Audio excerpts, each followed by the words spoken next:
गुरुवार है, मम्मी जी का फास्ट है आज का। बृहस्पतिवार व्रत कथा। प्राचीन समय की बात है। भारत में एक राजा राज्य करता था। वह बड़ा प्रतापी तथा दानी था। वह नित्य प्रति मंदिर में भगवान के दर्शन करने जाता। वह ब्राह्मण और गुरु की सेवा किया करता। उसके द्वार से कोई भी याचक निराश होकर नहीं लौटता था। वह प्रत्येक गुरुवार को व्रत रखता एवं पूजन करता था। हर दिन गरीबों की सहायता करता, परंतु यह सब बातें उसकी रानी को अच्छी नहीं लगती थी। वह न व्रत करती और न किसी को एक भी पैसा दान में देती। वह राजा से भी ऐसा करने को मना किया करती थी। एक समय की बात है कि राजा शिकार खेलने वन को चले गए। घर पर रानी दासी अकेली थी। उस समय गुरु बृहस्पति साधु का रूप धारण कर राजा के दरवाजे पर भिक्षा मांगने आए। साधु ने रानी से भिक्षा मांगी तो वह कहने लगी, हे साधु महाराज, मैं इस दान पुण्य से तंग आ गई हूँ। इस कार्य के लिए तो मेरे पतिदेव ही बहुत हैं। अब आप ऐसी कृपा करें कि सारा धन नष्ट हो जाए तथा मैं आराम से रह सकूं। साधु रूपी बृहस्पति देव ने कहा, हे देवी, तुम बड़ी विचित्र हो। संतान और धन से कोई दुखी नहीं होता, इसको सभी चाहते हैं। पापी भी पुत्र और धन की इच्छा करता है। अगर तुम्हारे पास धन अधिक है तो भूखे मनुष्यों को भोजन कराओ, प्याऊ लगवाओ, ब्राह्मणों को दान दो, धर्मशालाएं बनवाओ, कुआं, तालाब, बावड़ी, बाग, बगीचे आदि का निर्माण कराओ तथा निर्धनों की कुंवारी कन्याओं का विवाह कराओ। साथ ही यज्ञ आदि करो। इस प्रकार के कर्मों से आपके कुल का और आपका नाम परलोक में भी सार्थक होगा एवं तुम्हें भी स्वर्ग की प्राप्ति होगी। परंतु रानी साधु की इन बातों से खुश नहीं हुई। उसने कहा, हे साधु महाराज, मुझे ऐसे धन की आवश्यकता नहीं है जिसको मैं अन्य लोगों को दान देती फिरूं तथा जिसको रखने में और संभालने में मेरा पूरा समय नष्ट हो जाए। साधु ने कहा, हे देवी, यदि तुम्हारी ऐसी ही इच्छा है तो जैसा मैं कहूँ तुम वैसा ही करना। बृहस्पतिवार के दिन घर आंगन को गोबर से लीपना, अपने केशों को पीली मिट्टी से धोना, केशों को धोते समय स्नान करना, राजा से कहना वह हजामत करवाए, भोजन में मांस मदिरा खाना, कपड़े धोबी के यहाँ धुलने देना। इस प्रकार 7 बृहस्पतिवार करने से तुम्हारा सारा धन नष्ट हो जाएगा। यह कहकर साधु महाराज रूपी बृहस्पति देव अंतर्धान हो गए। रानी ने साधु के कहने के अनुसार 7 बृहस्पतिवार तक ऐसा करने का विचार किया। साधु के बताए अनुसार कार्य करते केवल 3 बृहस्पतिवार ही बीते थे कि उसकी समस्त धन संपत्ति नष्ट हो गई। भोजन के लिए दोनों समय परिवार तरसने लगा तथा सांसारिक भोगों से दुखी रहने लगा। तब राजा रानी से कहने लगा, हे रानी, तुम यहाँ पर रहो, मैं दूसरे देश को जाता हूँ, क्योंकि यहाँ पर मुझे सभी मनुष्य जानते हैं, इसलिए मैं यहाँ कोई काम नहीं कर सकता। अब मैं परदेश जा रहा हूँ, वहाँ काम धंधा करूँगा, शायद हमारे भाग्य बदल जाएं। ऐसा कहकर राजा परदेश चला गया। वह वहां जाकर जंगल से लकड़ी काट कर लाता और शहर में बेचता। इस तरह वह अपना जीवन व्यतीत करने लगा। इधर राजा के बिना रानी और दासी दुखी रहने लगी कि किसी दिन भोजन मिलता और किसी दिन जल पीकर ही रह जाती। एक समय रानी और दासियों को 7 दिन बिना भोजन के व्यतीत करने पड़े तो रानी ने अपनी दासी से कहा, हे दासी, यहाँ पास ही के नगर में मेरी बहन रहती है, वह बड़ी धनवान है, तू उसके पास जा और वहां से 5 सेर बेजर मांग कर ले आ, जिससे कुछ समय के लिए गुजारा हो जाएगा। दासी रानी की बहन से भोग के पास गई। रानी की बहन उस समय पूजा कर रही थी। बृहस्पतिवार का दिन था। दासी ने रानी की बहन से कहा, हे रानी, मुझे आपकी बहन ने भेजा है, मुझे 5 सेर बेजर दे दो। दासी ने यह बात अनेक बार कही, परंतु रानी की बहन ने कोई उत्तर नहीं दिया, क्योंकि वह उस समय बृहस्पतिवार की कथा सुन रही थी। जब दासी को रानी की बहन से कोई उत्तर नहीं मिला तो वह दुखी हुई और उसे क्रोध भी आया। वह लौटकर रानी से बोली, हे रानी, आपकी बहन बहुत ही घमंडी है, वह छोटे लोगों से बात भी नहीं करती। मैंने उससे कहा तो उसने कोई उत्तर नहीं दिया, मैं वापस चली आई। रानी बोली, हे दासी, उसका कोई दोष नहीं है। जब बुरे दिन आते हैं तब कोई सहारा नहीं देता। अच्छे बुरे का पता विपत्ति में ही लगता है। जो ईश्वर की इच्छा होगी वही होगा। यह सब हमारे भाग्य का दोष है। उधर रानी की बहन ने सोचा कि मेरी बहन की दासी आई थी, परंतु मैं उससे नहीं बोली, इससे वह बड़ी दुखी हुई होगी। तथा कथा सुन और विष्णु भगवान का पूजन समाप्त कर वह अपनी बहन के घर आई और कहने लगी, हे बहन, मैं बृहस्पतिवार का व्रत कर रही थी, तुम्हारी दासी में हमारे घर आई थी, परंतु जब तक हम कथा कहते हैं और तब तक हम लोग न उठते हैं परंतु जब तक कथा होती है तब तक हम लोग न उठते हैं और न बोलते हैं, इसलिए मैं नहीं बोली। कहो दासी क्यों गई थी? रानी बोली, बहन, हमारे घर अनाज नहीं था। वैसे तुमसे कोई बात छिपी नहीं है, इस कारण मैंने दासी को तुम्हारे पास 5 सेर बेजर लेने के लिए भेजा। रानी की बहन बोली, बहन देखो बृहस्पति भगवान सबकी मनोकामना पूर्ण करते हैं, देखो शायद तुम्हारे घर में ही अनाज रखा हो। यह सुनकर दासी घर के अंदर गई तो वहां उसे एक घड़ा बेजर का भरा मिला। उसे बड़ी हैरानी हुई क्योंकि उसने एक एक बर्तन देख लिया था। उसने बाहर आकर रानी को बताया। दासी अपनी रानी से कहने लगी, हे रानी देखो, वैसे हमको जब अन्न नहीं मिलता तो हम रोज ही व्रत करते हैं। अगर इनसे इस व्रत की विधि और कथा पूछ ली जाए तो उसे हम भी कर लिया करेंगे। दासी के कहने पर रानी ने अपनी बहन से बृहस्पतिवार व्रत के बारे में पूछा। उसकी बहन ने बताया, हे रानी बहन, बृहस्पतिवार को सूर्योदय से पूर्व उठकर स्नान करके बृहस्पतिवार का व्रत करना, लेकिन उस दिन सिर नहीं धोना चाहिए। बृहस्पतिवार के व्रत में चने की दाल और मुनक्कों से विष्णु भगवान का केले के वृक्ष की जड़ में से पूजन करें तथा दीपक जलाएं। उस दिन एक ही समय भोजन करें। भोजन पीले खाद्य पदार्थ का करें तथा कथा सुनें। इस प्रकार करने से गुरु भगवान प्रसन्न होते हैं, अन्न पुत्र और धन देते हैं। इस तरह व्रत और पूजन की विधि बताकर रानी की बहन अपने घर लौट गई।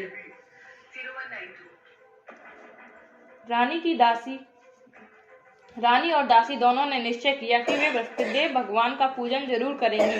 7 दिन बाद जब बृहस्पतिवार आया तो उन्होंने व्रत रखा। घुड़साल में जाकर चना और गुड़ बीन लाई, उसकी दाल से केले की जड़ में भगवान विष्णु का पूजन किया। अब भोजन कहाँ से आए? दोनों बड़ी दुखी हुई, परंतु उन्होंने व्रत किया था, इस कारण बृहस्पति भगवान प्रसन्न थे। वे एक साधारण व्यक्ति के रूप में 2 थालों में सुंदर पीला भोजन लेकर आए और दासी को देकर बोले, हे दासी, यह भोजन तुम्हारे और रानी के लिए है, तुम दोनों करना। दासी भोजन पाकर बड़ी प्रसन्न हुई और रानी से बोली, रानी जी भोजन कर लो। रानी को भोजन आने के बारे में कुछ पता नहीं था, इसलिए वह दासी से बोली, जा तू ही भोजन कर, क्योंकि तू हमारी व्यथा ही हंसी उड़ाती है। दासी बोली, एक व्यक्ति अभी भोजन दे गया है। रानी कहने लगी, वह भोजन तेरे लिए दे गया है, तू ही भोजन कर। दासी ने कहा, वह व्यक्ति हम दोनों के लिए 2 थालों में भोजन दे गया है, इसलिए मैं और आप दोनों साथ ही भोजन करेंगे। फिर दोनों ने गुरु भगवान को नमस्कार कर भोजन प्रारंभ किया। उसके बाद वे प्रत्येक बृहस्पतिवार को गुरु भगवान का व्रत और पूजन करने लगी। भगवान बृहस्पति देव की कृपा से रानी के पास फिर से धन होने लगा, किंतु रानी पहले की तरह आलस्य करने लगी। तब दासी ने कहा, हे रानी, भगवान की कृपा से धन मिला है तो फिर तुम्हें आलस्य होता है। बड़ी मुसीबतों के बाद हमने यह धन पाया है, इसलिए हमें दान पुण्य करना चाहिए। तुम भूखे मनुष्यों को भोजन कराओ, प्याऊ लगवाओ, ब्राह्मणों को दान दो, कुआं तालाब बावड़ी आदि का निर्माण कराओ, मंदिर पाठशाला बनवाकर दान दो, कुंवारी कन्याओं का विवाह कराओ, धन को शुभ कार्यों में खर्च करो, जिससे तुम्हारे कुल का यश बढ़ेगा तथा स्वर्ग प्राप्त होगा और पितृ प्रसन्न होंगे। दासी की बात मानकर रानी ने इसी प्रकार के कर्म करने प्रारंभ किए, जिससे उसका यश फैलने लगा। एक दिन दानी और दासी आपस में विचार करने लगी कि न जाने राजा किस दशा में होंगे, उनकी कोई खोज खबर नहीं है। गुरु भगवान से उन्होंने प्रार्थना की और भगवान ने रात्रि में राजा को स्वप्न में कहा, हे राजा उठ, तेरी रानी तुझे याद करती है, अब अपने देश को लौट जा। राजा प्रातःकाल उठकर जंगल से लकड़ी काटकर लाने के लिए जंगल की ओर चल पड़ा।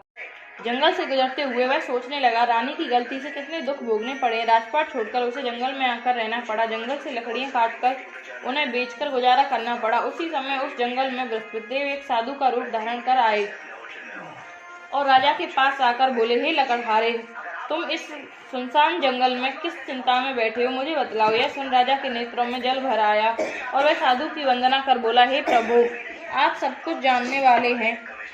इतना कहकर राजा ने साधु को अपनी संपूर्ण कहानी सुना दी। महात्मा तो स्वभाव से ही दयालु होते हैं। वे राजा से बोले, हे राजा, तुम्हारी पत्नी ने बृहस्पति देव के प्रति अपराध किया था, जिसके कारण तुम्हारी यह दशा हुई। अब तुम्हें किसी प्रकार की चिंता मत करो,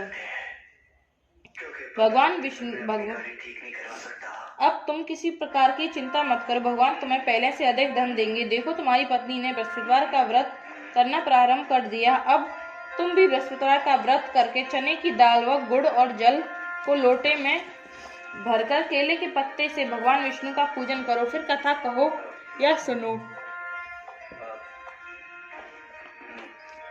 भगवान तुम्हारी सभी मनोकामनाएं को पूर्ण करेंगे। साधु को प्रसन्न देखकर राजा बोला, हे प्रभु, साधु को प्रसन्न देखकर राजा बोला, हे प्रभु, मुझे लकड़ी बेचकर इतना पैसा भी नहीं बचता जिससे भोजन करने के उपरांत कुछ बचा सकूं। मैंने रात्रि में अपनी पत्नी को व्याकुल देखा है। मेरे पास कोई साधन नहीं है जिससे रानी का समाचार जान सकूं। फिर मैं वसुदेव की कौन सी कहानी कहूं या सुनूं? मुझको तो कुछ भी मालूम नहीं है। साधु ने कहा, हे राजा, तुम किसी बात की चिंता मत करो। बृहस्पतिवार के दिन तुम रोजाना की तरह लकड़ियां लेकर शहर में जाओ। तुम्हें रोज से दुगना धन प्राप्त होगा, जिससे तुम भली भांति भोजन कर लोगे तथा बृहस्पतिदेव की पूजा का सामान भी आ जाएगा। बृहस्पतिदेव की कथा। प्राचीन काल में एक बहुत ही निर्धन ब्राह्मण था। उसकी कोई संतान नहीं थी। वह नित्य प्रति पूजा पाठ करता, परंतु उसकी स्त्री बहुत मलिनता के साथ रहती। वह न स्नान करती, न किसी भी देवता का पूजन करती। प्रातःकाल उठते ही सर्वप्रथम भोजन करती, बाद में कोई अन्य कार्य करती। इस कारण ब्राह्मण देवता बहुत दुखी रहते थे। पत्नी को बहुत समझाते, किंतु उसका कोई परिणाम न निकला। भगवान की अनुपमा से एक समय उस ब्राह्मण की पत्नी गर्भवती हुई और 10वें महीने में एक सुंदर कन्या को जन्म दिया। निर्धन ब्राह्मण कन्या के जन्म से बहुत दुखी हुआ। धीरे धीरे ब्राह्मण की कन्या बड़ी होने लगी। बचपन से ही उस कन्या की रुचि भगवान विष्णु की पूजा में थी। वह प्रातःकाल उठते स्नान आदि करके भगवान विष्णु की पूजा करके मंदिर में जाती। बृहस्पतिवार को व्रत करके विधिवत पूजा पाठ करती। पूजा पाठ के बाद वह पढ़ने के लिए पाठशाला में जाती। घर से चलते हुए वह मुट्ठी भर जौ साथ लेकर जाती और पाठशाला के रास्ते में थोड़े थोड़े जौ गिराती जाती। जब वह पाठशाला से घर लौटती तो जौ के वह दाने सोने में बदले हुए मिलते थे। वह लड़की सभी सोने के दानों को बीन लाती। एक दिन जब वह सोने के दानों को साफ कर रही थी तो उसकी माँ ने कहा, बेटी, सोने के दाने साफ करने के लिए सोने का सूप भी होना चाहिए। अगले दिन बृहस्पतिवार था। उसने भगवान बृहस्पतिदेव की पूजा करते हुए प्रार्थना की, हे भगवान, यदि मैंने आपका व्रत विधिवत किया हो तो मुझे सोने का सूप दे दो। भगवान बृहस्पतिदेव ने उसकी मनोकामना पूरी करने का वचन दिया। पाठशाला से लौटते समय उसे रास्ते में सोने का सूप पड़ा हुआ मिला। घर लौटकर सोने का सूप अपनी माँ को दिखाकर वह सोने के दाने साफ करने लगी। उसी समय नगर का राजकुमार उसके घर के पास से गुजरा। उस सुंदर लड़की को सोने के सूप में जौ साफ करते देख राजकुमार उस पर मोहित हो गया। महल में लौटकर राजकुमार ने राजा से उस लड़की से विवाह करने की इच्छा प्रकट की। तो राजा ने ब्राह्मण को महल में बुलाकर राजकुमार से उस लड़की के विवाह की बात कही। ब्राह्मण तैयार हो गया। धूमधाम से उसकी लड़की का विवाह राजकुमार के साथ हो गया। दुल्हन बनकर ब्राह्मण की लड़की महल में चली गई। लड़की के चले जाने से ब्राह्मण फिर से निर्धन हो गया। उसे कई दिन बिना भोजन के रहना पड़ता। वह बहुत दुखी होकर ब्राह्मण एक दिन अपनी लड़की के पास गया। अपने पिता से निर्धनता का समाचार सुनकर उसने बहुत सा धन देकर पिता को विदा किया। उस धन से ब्राह्मण के कुछ दिन तो आराम से गुजर गए, लेकिन जल्द ही फिर भूखे मरने की हालत हो गई। ब्राह्मण अपनी लड़की से धन लेने के लिए फिर महल में पहुंचा। लड़की ने पिता की बुरी हालत देखकर, पिताजी, आखिर आप कब तक मुझसे धन लेकर जीवन यापन करेंगे? आप कोई ऐसा उपाय क्यों नहीं करते जिससे आपका घर धन संपत्ति से भर जाए? ब्राह्मण ने कहा, मैंने तेरी माँ को बहुत समझाया, पर उसकी समझ में कुछ नहीं आता। उसका फूडापन नष्ट हो तो घर की निर्धनता भी दूर हो जाए। तब कुछ सोचकर लड़की ने पिता से कहा, पिताजी, आप कुछ दिनों के लिए माँ को मेरे पास छोड़ जाओ। तब कुछ सोचकर ब्राह्मण पत्नी को लड़की के पास महल में छोड़ गया। लड़की ने अपनी माँ से कहा, माँ, तुम प्रातःकाल उठकर स्नान आदि करके भगवान विष्णुदेव की पूजा अवश्य करना। पूजा करने से तुम्हारी निर्धनता अवश्य दूर हो जाएगी। लेकिन उसकी माँ ने उसकी कोई बात नहीं मानी। तब क्रोधित होकर लड़की ने अपनी माँ को एक कक्ष में बंद कर दिया। सूर्योदय के समय माँ को उठाकर जबरदस्ती उसे स्नान कराया। फिर मंदिर में ले जाकर भगवान विष्णुदेव की पूजा कराई और कुछ दिनों तक ऐसा करने से माँ की बुद्धि में परिवर्तन हुआ। वह स्वयं ही बृहस्पतिवार का व्रत रखने लगी। उसके व्रत रखने से ब्राह्मण के घर में भगवान विष्णु की अनुपमा से घर में धन की वर्षा होने लगी। दोनों पति पत्नी धन संपत्ति पाकर आनंद पूर्वक जीवन यापन करते हुए विष्णुधाम को चले गए।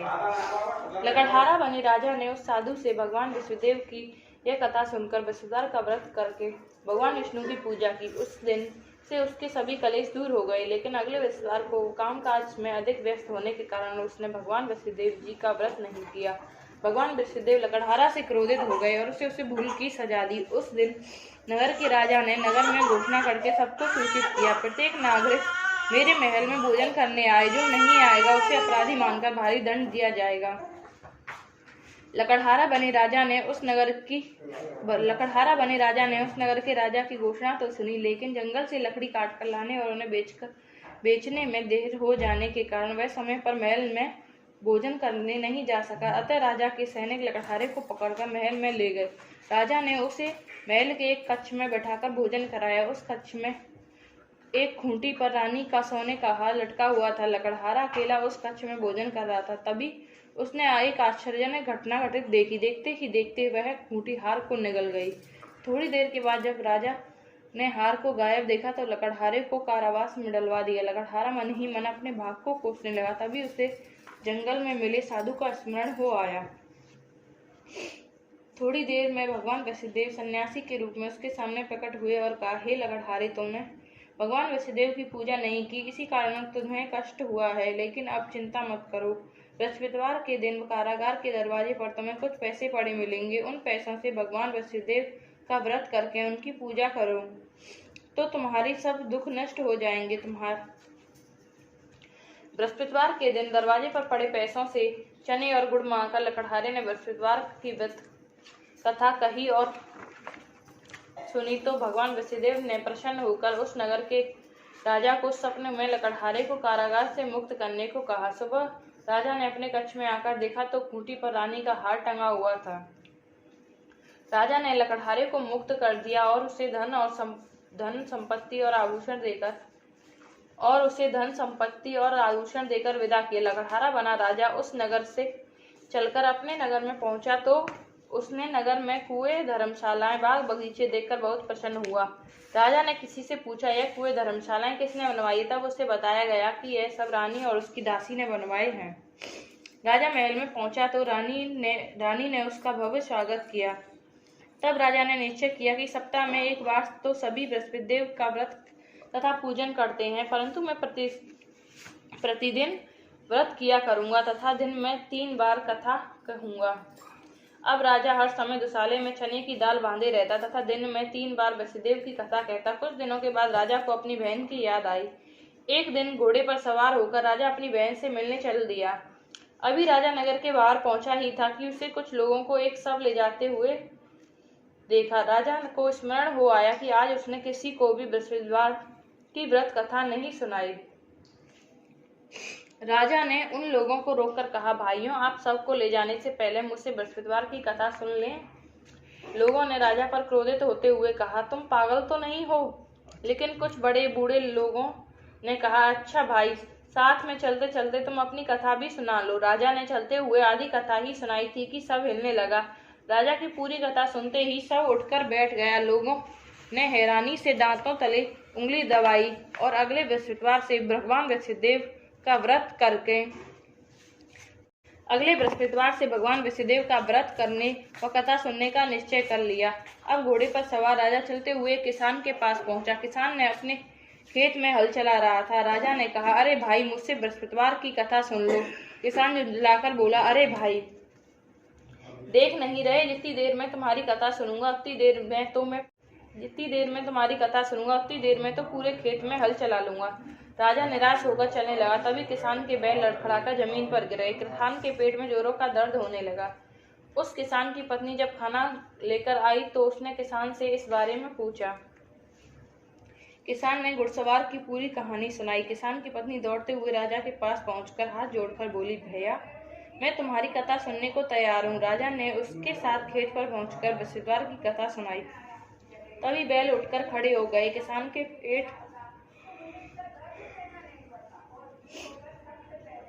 के पेट का दर्द भी तुरंत ठीक हो गया। राजा अपनी बहन के घर पहुंचा तो उसकी बहुत आवभगत हुई। अगले दिन सुबह उठकर राजा ने देखा, घर के सभी लोग भोजन कर रहे हैं। किसी भूखे को बृहस्पतिवार की कथा सुनाए बिना राजा भोजन नहीं करता था। उसने बहन से कहा, बहन, क्या घर में कोई ऐसा व्यक्ति है जिसने अभी तक भोजन न किया हो?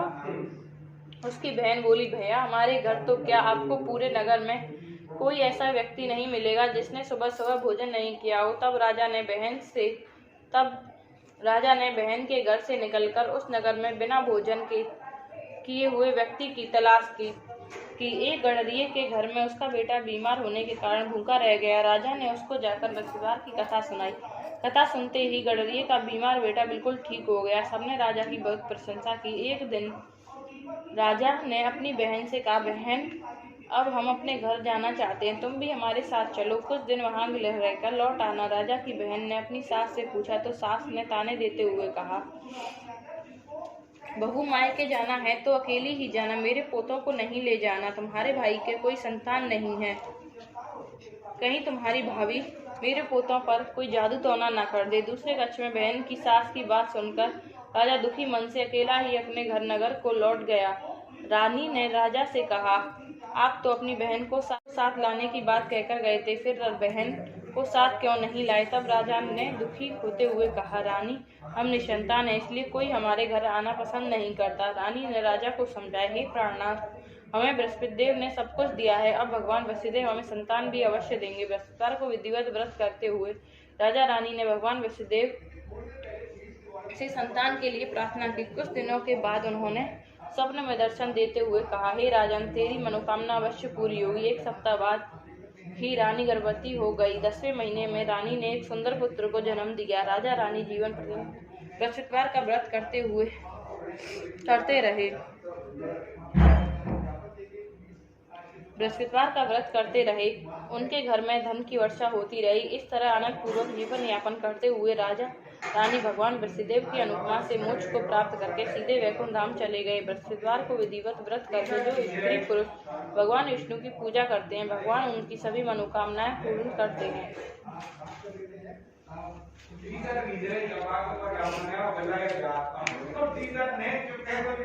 बृहस्पति देव की आरती। ओम जय बृहस्पति देवा, स्वामी जय बृहस्पति देवा, छिन छिन भोग लगाऊं कदली फल मेवा। ओम जय बृहस्पति देवा, तुम पूर्ण परमात्मा, तुम अंतर्यामी, जगत पिता जगदेश्वर, तुम सबके स्वामी।